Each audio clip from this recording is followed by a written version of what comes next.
Yo, yo, yo. Long time no shit. It's been wow. It's Long been time. weeks. It's been months. That's how we coming out of the breaks, huh? Long time, no shit. Hey, what can I say, man? It's still the preseason. You got time to get up to speed, but I need a little bit more than that. A little bit more than that, it's just like More than a that. smidge. Just a modicum. Just a slight. Tomato, you know how it go.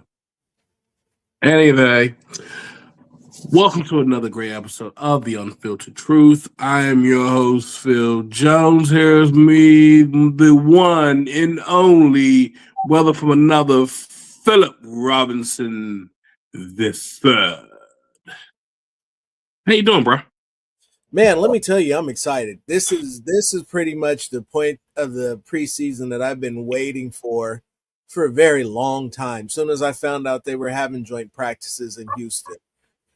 Houston is a good football team, and we by the end of this joint practice and even this preseason game, we will have a very good understanding about where the Las Vegas Raiders in 2026 are headed. I actually just finished my article that I have coming out for Silver and Black Pride, either probably sometime tomorrow or maybe Wednesday, about just this thing. I'm excited. Everybody should be excited. What happens after they leave Houston? Who the fuck knows?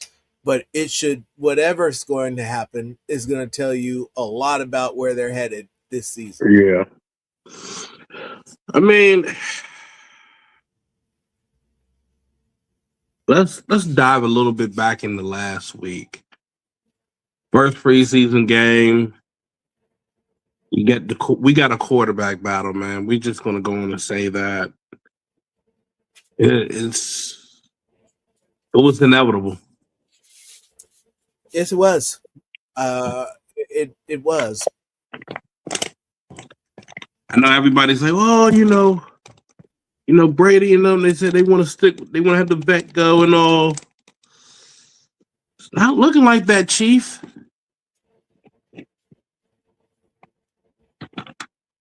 You look at Kirk Cousins' opening drive, and I mean, you can tell that this was something that they probably ran all week. It was so smooth. It was fluent. Over. What? I said, and over and over and over. And so that first series, they were able to drive downfield and score. Now, you look and say, okay, wow, okay, this is good. But then here's the ugly things that I saw. And I made note of that on a couple of my tweets. We still have a problem with the offensive line. And it's not a big problem, thank God. It's your left guard. Your weak spot right now is Burford. And there was another thing I looked at last night. Me and you both looked at it last night. And I also have some concerns with Colton Miller. I don't know if he wasn't trying to get hurt in the first week of preseason, especially after the injury you just came off of. But it was an eyebrow raise where you're just like, have you lost a step? Or is it just you being, precaution? Now, this week would tell us a lot more, whether it was precaution or we need to get ready to start looking more and ready to say, hey, we're going to go Charles Grant. Well, I would say that it's not going to be that quick of a hook. I think that that will happen sometime mid-season. That may happen with an injury. That may just happen overall in practice once either Mr. Miller gets it together or makes way by stepping to the side. because what I saw from Charles Grant was good football, was stand up, plenty of strength, plenty of leg drive, hitting his assignments. Yeah. I saw one holding call that was dumb, but even that wasn't super egregious. He just it was a mental mistake, and that'll come with more playing time, where he'll be able to eliminate some of those. But there was you saw how it went. They were he was great. No, Great. absolutely. It was great. But not even that. It was we also looked at Rodgers Yes, we did. at the right guard spot. We I looked at know we got everybody. JPJ, but in my opinion, you need to just go in and move JPJ to the left side and just have your best players out there, because the way Caleb Rogers was performing out there last Thursday night is what you want to see from your right guard. He cleared the way on the running game. Pass protection was, oh wow, I can't even say solid. It was superb. It was on point. His footwork was good. He kept his guy in front of him.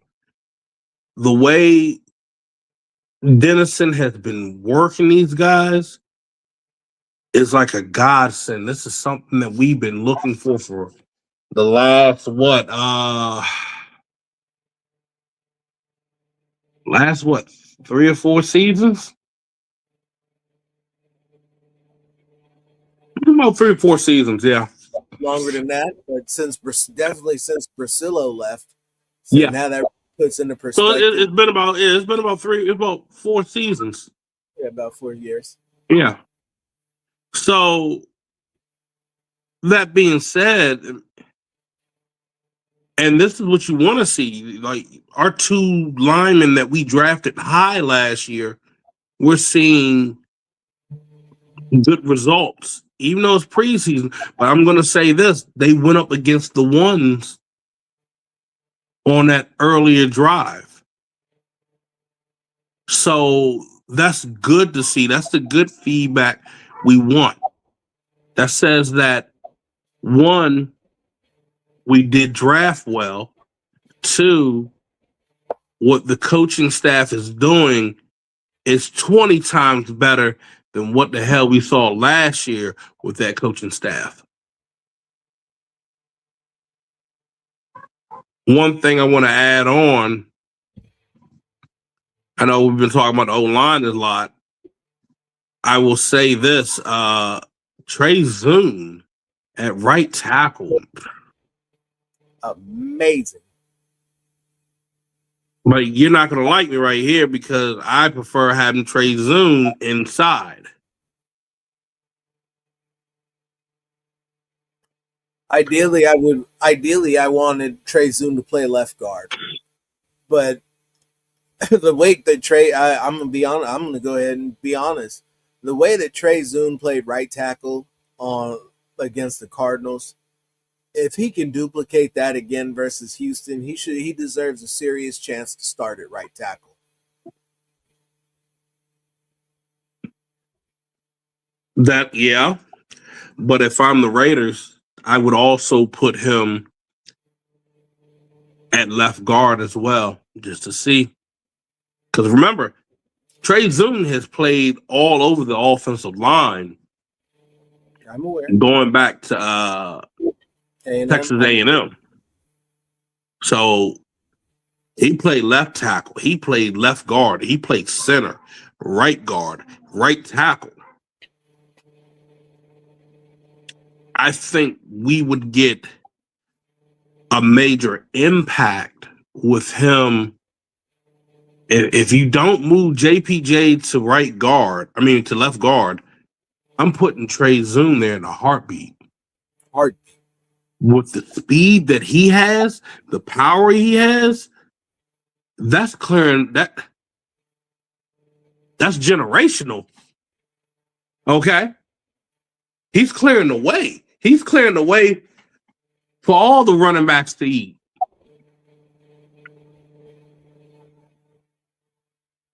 So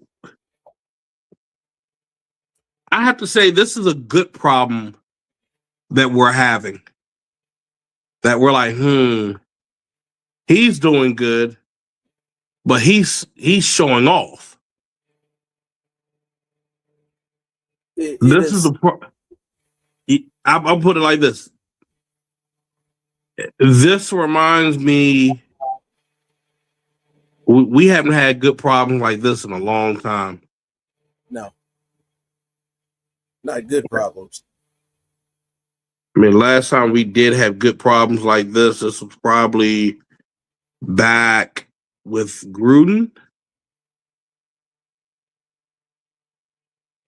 Somewhere around there. I'll say the year that, not 2020, but 2021. Yeah, the playoff run. Yeah. Yeah, yeah. Could definitely see that. But but it's interesting the way that I saw it when I watched the tape, and that almost every guard they have across the board has truly benefited from Dennison in terms of run blocking. Well, at the way that he's progressed the rest of these guys, interestingly enough, I would be curious to see what he could do with Parham, Dylan Parham, if he was still here, because everybody else has shown that much of an improvement in an off season. Yeah. At least in the run blocking game. There's still people who suffer from a lack of spatial awareness, a communication issue. A lot of times the Achilles heel of this offensive line is people running stunts, because once you get a guy coming around and crossing the player's face, they're just, some of them are just not picking it up. No, I agree with that one. And wow, I had the biggest brain for it. Who was that guy playing center last year? Jordan Meredith. Meredith. I'll Same be thing. real. Meredith is still having some problems. He's a guard, not a center. Yeah. Trey Zune was supposed to be the backup center and the left guard. Said why they would, but what's interesting enough is that they won't even let JPJ be the backup center. It says a lot. It says there's something that they know that we don't know. Yeah, I really like the man. I love everything about him, but it's not looking good for my guy. It's not looking good. No, it's not. I mean, I'm just. And that is what it is. I'm not trying to throw dirt or cat or none of that, but it's just not looking good. It should have taken. He should have taken off by now, and we're kind of middling. There's still time to get it going and to really prove himself, but at the same time, you would expect more of a flash than what we're getting. So, if we're being, realistic and honest, would you possibly trade him before the season starts? It depends on what you can get for him. I mean, you know what he brings to the table, the intensity, the aggression. He can play guard. He can play center. I mean, that's a lot of value right there with him. So we're keeping 8 or so. Are you keeping 8 or 9 linemen? That's gonna be your ultimate answer.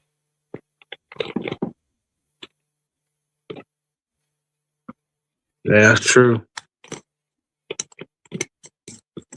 Because nowadays you're gonna have to keep 9. I mean, you look at how Arizona just lost their guard. Just nasty. And he was a key factor to that starting lineup. So, uh, yeah, it's something to think about.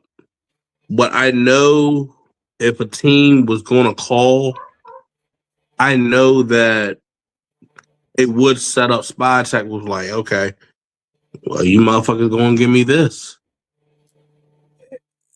I don't want nothing less than a third rounder.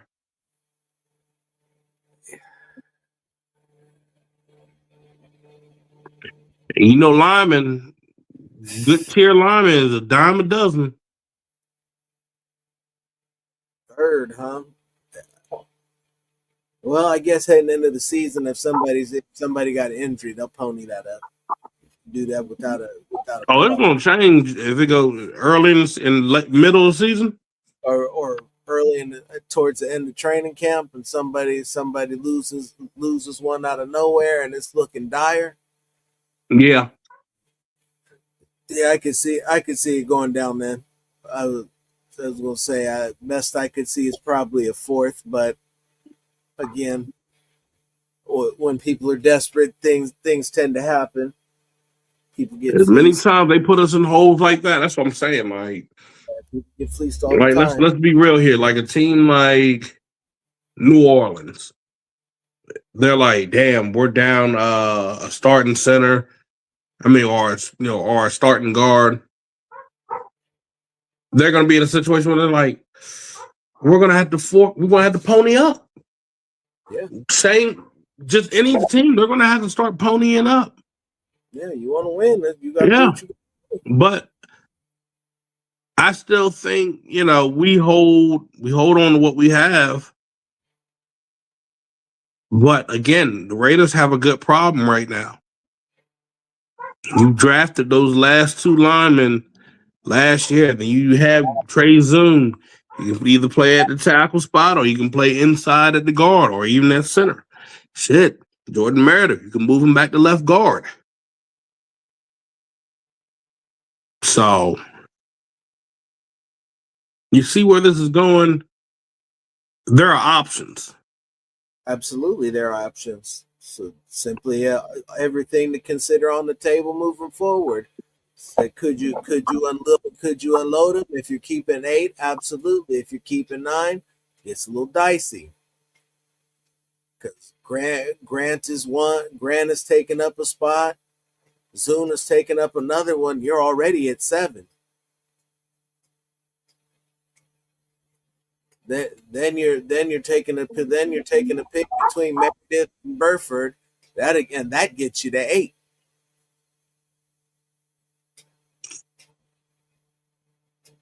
Can't get rid of JPJ and Burford. That wouldn't work out.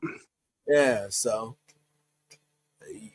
you might, it's unless you pick up somebody else, which they very well could do. And even then, you have to really determine is whoever you bring in going to be a better option than what you already have. And the answer to that is probably not. No, that's true.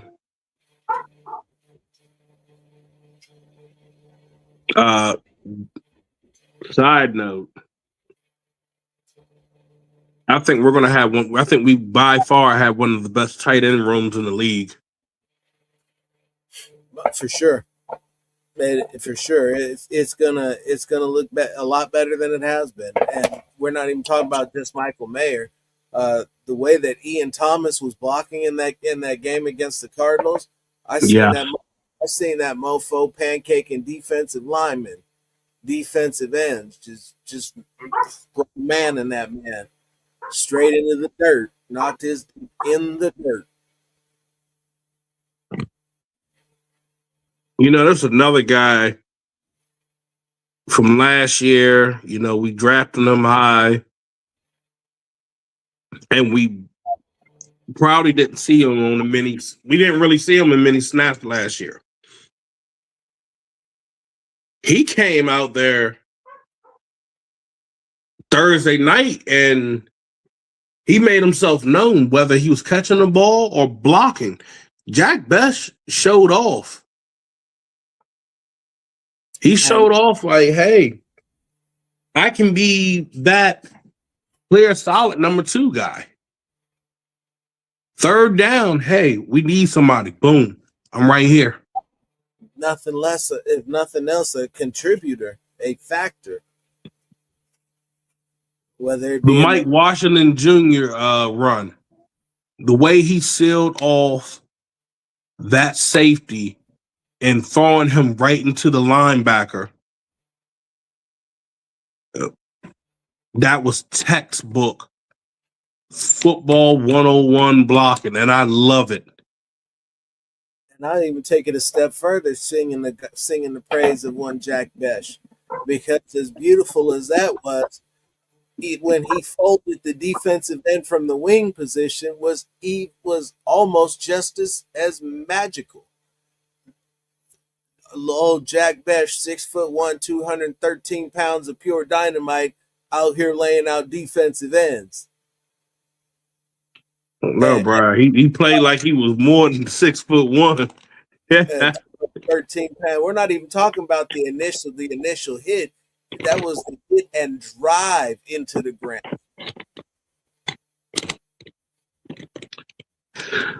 Hey, he let it be known. He let it be known, like, hey, don't sleep on me. Telling you, 213 pounds of pure dynamite. So again, we go back and say the Raiders have a good problem because now, so you look at those. So that's your main core 3. So Trey Tucker, Jalen Naylor, and Jack Best. That's a good, solid 3 core. And then Brock Bauer. Then Michael Mayer.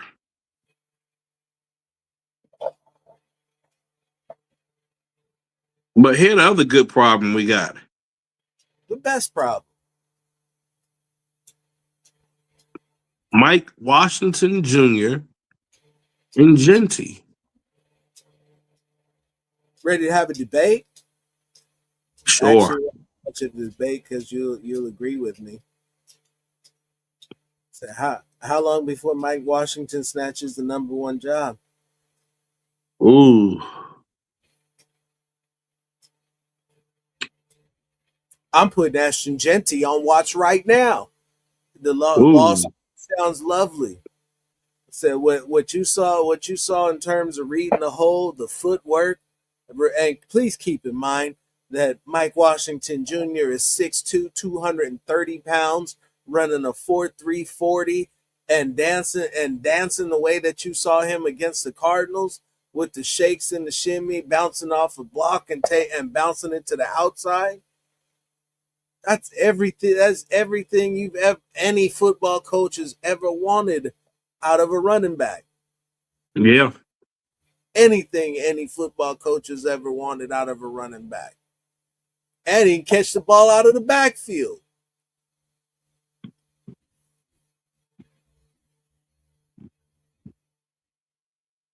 I know Genty didn't have like a big run like Mike Washington Jr. did. But I will tell you one thing that I kept seeing from him. That motherfucker kept just rolling over people, bro. Yeah. So to mix those 2 up, what's crazy. It sounds like Genty's more your power back. And then now you got Mike Washington to deal with. And that's hell. Yeah, especially if he's coming in fresh and hitting you for a stretch play, a stretch or a toss. Because we've seen once he puts his foot in the ground and cuts it upfield, he's moving in an awful hurry. Yeah. But I'm sure that we'll see and hear more from Genty and Washington as well. I can't stress this enough. There are so many good things that you're going to hear coming out of Houston, or good information, we'll say, because some of it you may not want to hear. They Oh say yeah. you may hear that they went out and got absolutely embarrassed. I wouldn't be surprised by that. You could hear that they went out and dominated day one. I wouldn't be surprised by that either. So, but what you really want to see is consistency across the board. Some winning, some losing. Houston's Right. is punks. I mean that was the number 2 defense in the league, scoring defense and yardage. Third in takeaways. Houston's defense is legit. I don't expect for them to go over there and dog walk them. If they did, then I'm going to tell you once again, I really don't see that happening. Is it possible? Is it possible if they play their game? Yes.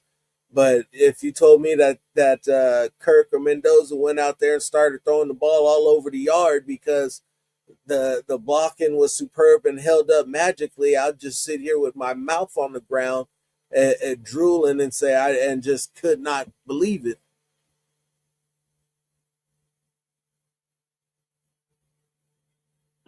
So that's the one I want to get to right now. The defense side of the ball. Also a great test for them. Houston's offense has been retooled. They added to their offensive line, signed Braden Smith and Wyatt Teller. Is Wyatt Teller still the same guy? He's better than.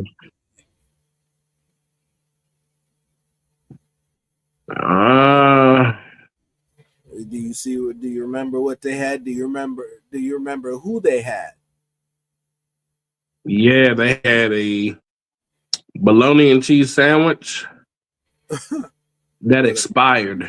Yeah, with a ball of lint and I don't know, if either it's a speck of dirt or some pepper, one of the two. Oh, it was a hot mess. Yeah, so even Wyatt Teller at 80% of what he was is still probably better than what they had over there at guard.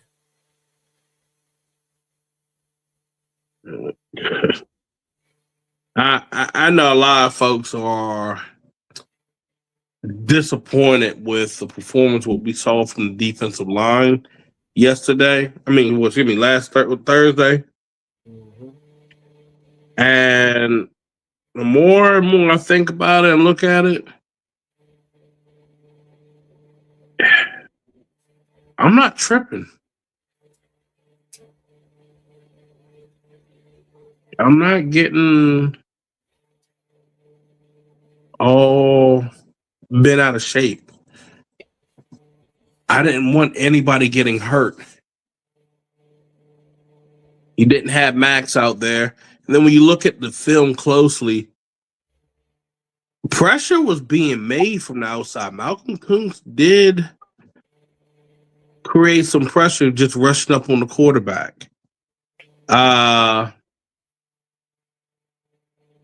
Seeing Sloan now, whew. If people want to keep bullshitting, that's going to be his starting job in a rotation. I don't know about a starting job, but he'll have a role. What I meant is he'll be within like your starting group, like not like legit starting, but he'll be in that rotation to come in and help out like on third down, maybe. Like let's say like we want to kick out and just say, hey, all right, we're gonna have him, Crosby, Kuntz, have them just rushing. In your speed package. Yeah. You got to remember, Robbie Leonard, he gonna put together a lot of different packages together to throw off the offense. So it's not just gonna be like something stale and stiff and basic. Nah, we're gonna get a little bit more than what a lot of people expect. You're gonna see more stunts. I think we will see more blitzing coming from either side. Now, Robinson, how did you feel about the starting linebackers? I liked what I saw from the starting linebackers. We could definitely see a little bit more. They feel that Quay Walker is going to make a ton of tackles on this team. Everything seems to be. It's kind of weird how when you run a 34, that all of your everything gets funneled to one guy, but he appears to be that guy, and Yeah. he's feeling nicely. Nakobe Dean is still feeling nicely, and in terms of pass defense, which I'll address it from the linebacking position, you didn't see a lot of guys running open across the middle of the field. And that's been a happy zone for decades for teams to just throw the ball over the middle of the field. And it's not there, not like it was. Most of the passes completed were outside of the hashes, whether it be on outbreaking routes or deep crossers, but you didn't see too many things inside of the hashes. So they were manning what they were supposed to do in terms of pass coverage.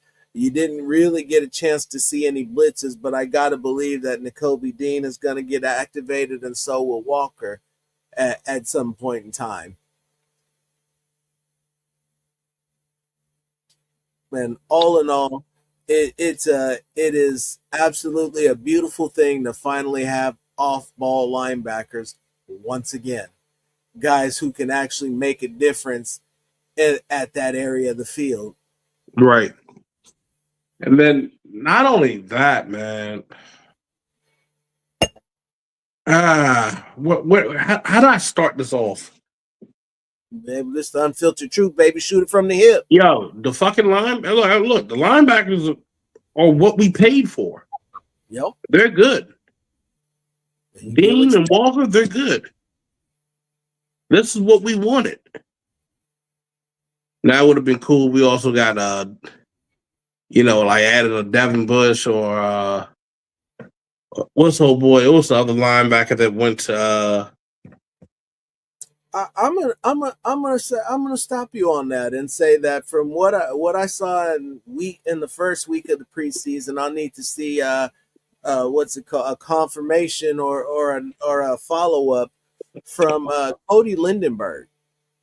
Oh. I liked what I saw from him. He played a lot of solid linebacker. He didn't do too much. I saw him attack the line of scrimmage. He got identified as a blitzer, then beat a double team and stuffed Jeremiah Love at the line of scrimmage. Yeah, he did. I saw a lot of good stuff from Lindenberg. Eichenberg was out there getting cardio. Lindenberg was putting it in. Pause. Yeah. Lindenberg, yeah, he was on his shit, bro. His cover skills has started to show back up again, like he did when he was at University of Minnesota. Mm-hmm. Him hitting from sideline to sideline, that was something that okay, he's someone that can come into that rotation and I'd be all right. Now, in my opinion, do the Raiders need to grab another linebacker? Hopefully, like after cut downs and going to like free agency, yeah.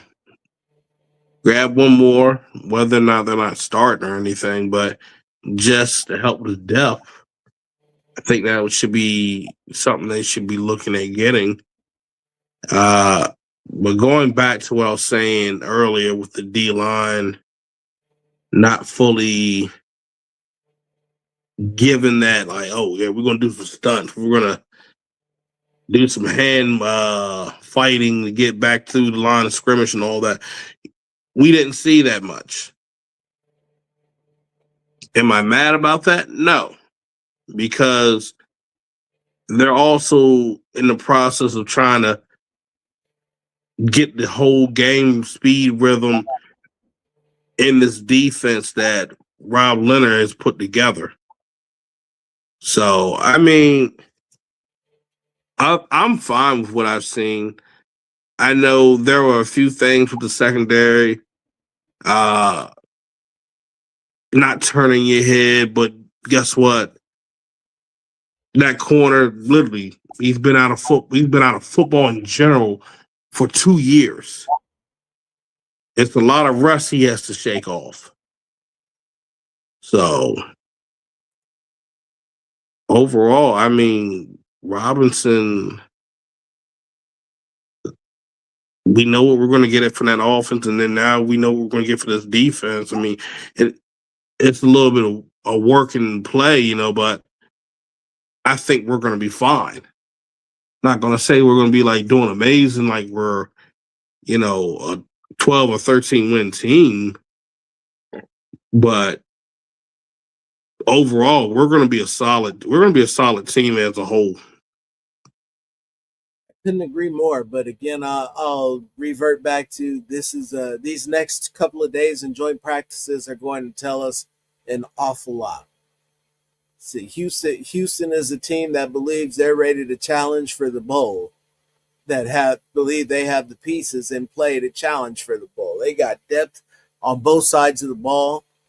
They got quality talent. They coached well, and they expect they're in a tough division, so that's going against them. But from where we are to where Houston is, if we can come out here and make a good showing against the Texans, take it to them, make them work for it, might even win a fight or two, then we can walk out of this with our heads held high and be ready for the regular season and know that we can hang with anybody. And I really believe that the way that this team appears to be coached from what I've seen and just one week of showing is that if nothing else, they are coached well.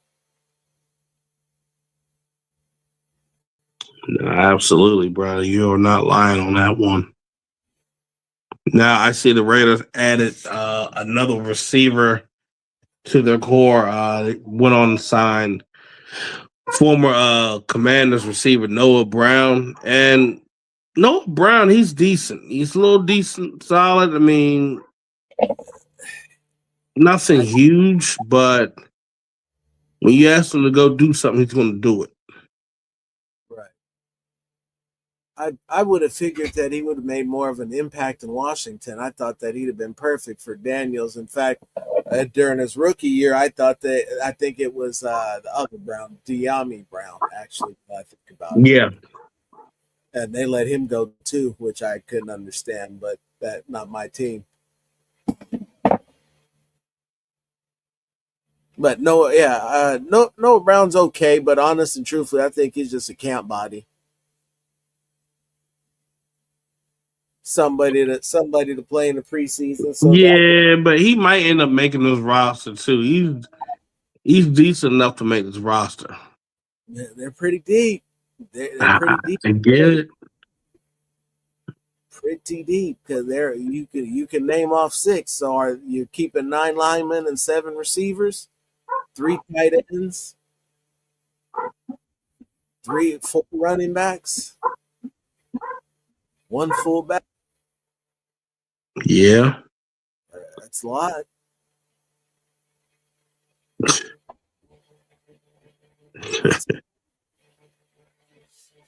I'm actually glad we got back to running a fullback again. I felt naked without one. I love a fullback. For the spider 2 wide banana, you got a slipper the banana. Tailpipe. It's open every time. uh Shit, I go to say this. Out of the receiving core, who do you think is going to be able to step up soon? Step up. So I think that Besh is going to continue to do his thing. You want to talk about a guy who's most likely to step up? That'll be him. Looking at what I saw from Malik Benson, it was encouraging and I like it. I still think he's probably about a year or two away.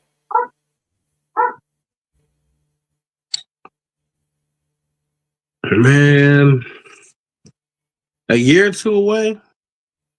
I think next year he could pay some dividends to really be that guy. He'll probably be around year 3. Or we can see how fast he grows with the Raiders because he's Mendoza's guy. And Okay. they've established their bond. So depending on how things go in that particular, I still don't think that he's going to overtake Naylor Tucker, or maybe potentially split time with Besh would be the best case scenario for him, unless he goes out there into Houston and starts doing something ungodly to those people. Oh, that's real. In which case, I we're at the point of the preseason where this is the point where the cream rises to the top. This is where you see who can make that statement, who's going to step up and take a job. Because if you've got questions headed into week 3 of the preseason, you got problems. Yeah, and mind you, this is week 2 or 3, and week 2 is more like now, kind of like your dress rehearsal. So joint practices are going to be grueling. You are going to work everybody against every defensive lineman against every offensive lineman multiple times. That's why they fight.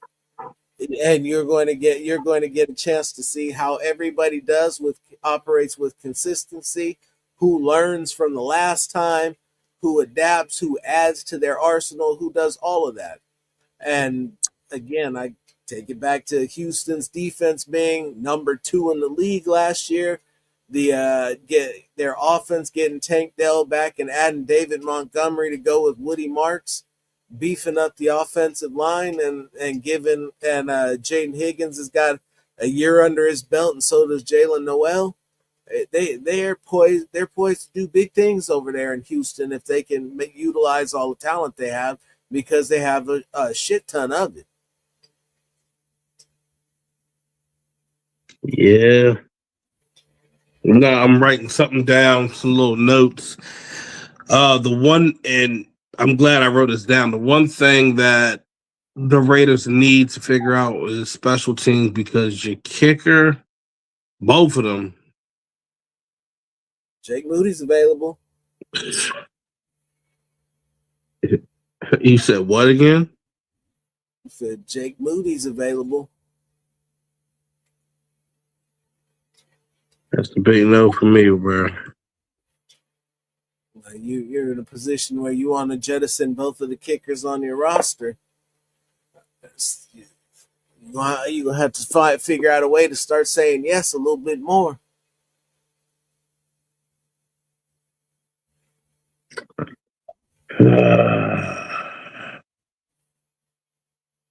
So you Yeah. look at Houston runs what, a 34, right? Yeah. It knew 43.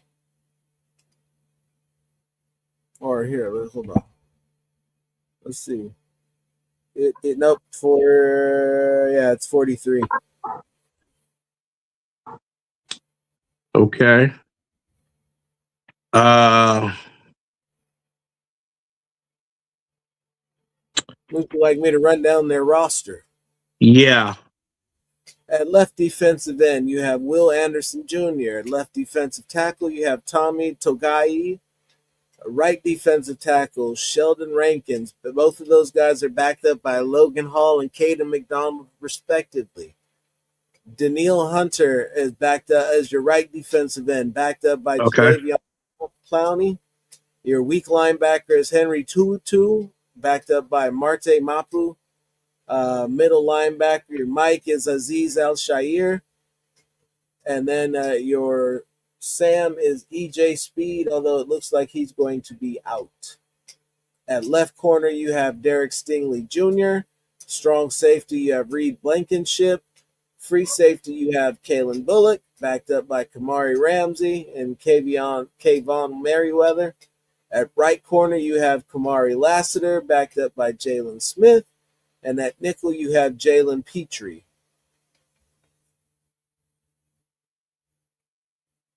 So they are deep. They are deep. Almost 3 spots into the roster deep.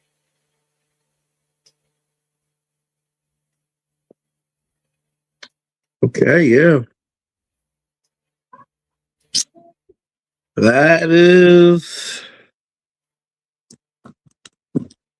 That's gonna be a real good old roster to deal with.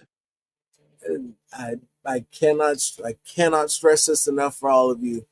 This is going to be an amazing opportunity to work, regardless of what happens. Whether they enjoy success or they learn where they need to be, and that there's levels to this. This, Right. this ought to be an amazing couple. This should be an amazing couple of days of practice for the Raiders, and help the entire organization take massive leaps forward.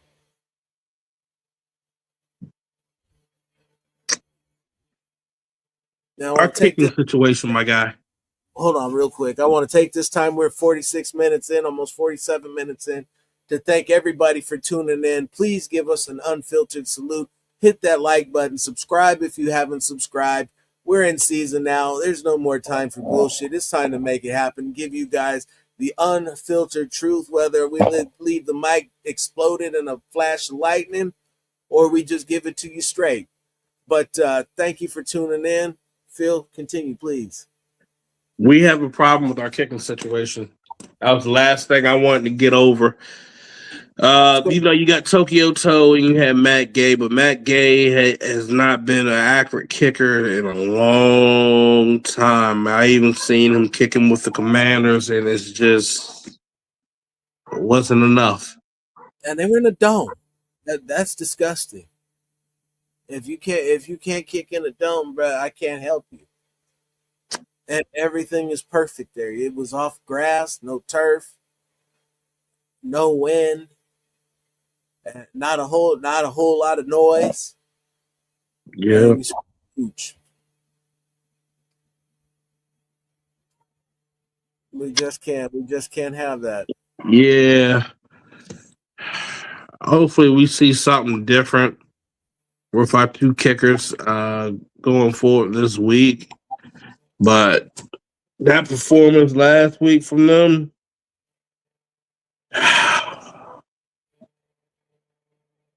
it's not it, my guy. It's not gonna cut it at this level. It's not it. The other thing was,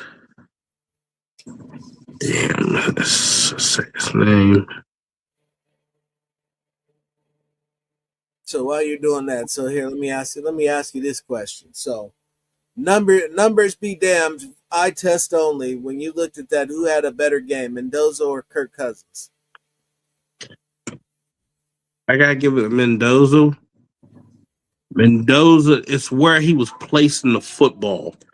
He was literally threading it right into tight coverage. The man, you can tell the offense really wasn't that scripted when he went out on that second series. And you had to look, this guy was taking hits. Mendoza took a few hits, and Mendoza just got back up like it was nothing. Nothing. Was not worried about him being hurt at all. At all. So was looking at it, was thinking maybe if he had just cut that to the outside, he might still be running. Yeah, Such is life. yeah, Uh, that's true. I will say that above all else, I have seen what it is that Brady is talking about in terms of the team Yeah, Mendoza. Mendoza is ready to deliver. He's ready. He's actually progressed, maybe even dare I say, faster than we thought he might be capable of. And watching him in that game go through his progressions and find nobody open, that's not something that I need him to get used to. right. That will ruin him more than anything, and it's nothing of his own doing. Guys got to get open better than what they were. I mean, even if coach is gonna scheme you up on something bland, you got to be able to give your guy something more than that. He shouldn't be able to have to roll out all the way to the sideline and nobody gets open. Yeah, That's a bad look. And if you're not getting good blocking and nobody's getting open, and Kirk is going to take some lumps this year. That's true. And does Kirk even have the speed that he showed us at Oh, training camp? please, please. Yeah, he got the speed that he showed us at training camp. It wasn't very fast. I know you've seen that shuttle. Nah, every wind sprint every wind sprint that you have to different section of the practice field, you look like a hero if nobody else is running. Man had that grandpa speed, man. And I was like, listen, I could probably hit the football field right now and hit that shuttle as fast as he did. So and you know what was hilarious? That shit damn near had a milk carton effect because that motherfucker been sprinting to every practice field ever since. Ever since. So they even had members of the media out here selling wolf tickets on his behalf because he felt he was so butthurt. Oh, he ran out there. He showed us the speed. Be like, stop it, bro. That man is 38 years old. He ain't outrunning nobody.